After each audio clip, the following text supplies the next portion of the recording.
रामकृष्ण हरी. तुम्हा सगळ्यांना देवशयनी आषाढी एकादशीच्या मनापासून हार्दिक शुभेच्छा. हो, बरोबर ऐकलं, देवशयनी आषाढी एकादशी.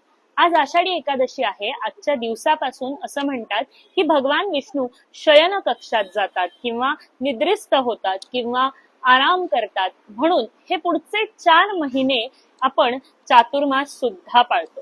पौराणिक कथांचा विचार केला तर एक कथा अशीही मिळते की राजा मांधाताच्या राज्यामध्ये काही वर्ष दुष्काळ पडला होता. जेव्हा त्यांनी ऋषीमुनी किंवा गुरुवर्यांबरोबर चर्चा केली तेव्हा अंगिरा ऋषींनी त्याला या एकादशी व्रताबद्दल सांगितलं.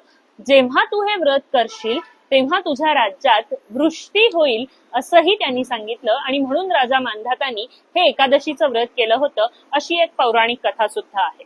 आता नुसताच उपास का बरा करायचा, त्यामागे काहीतरी वैज्ञानिक कारण सुद्धा पाहिजे, आहे ना?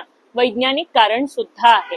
एकादशीच्या दिवशी पृथ्वी आणि चंद्र यांच्यामधील अंतर कमी असतं, त्यामुळे जी गुरुत्वाकर्षण शक्ती पृथ्वीवरती असते त्यामध्ये बदल होत असतात, आणि हे बदल आपल्या शरीरामध्ये सुद्धा होत असतात. आणि म्हणूनच एकादशीच्या दिवशी उपवासाला भरपूर महत्व आहे.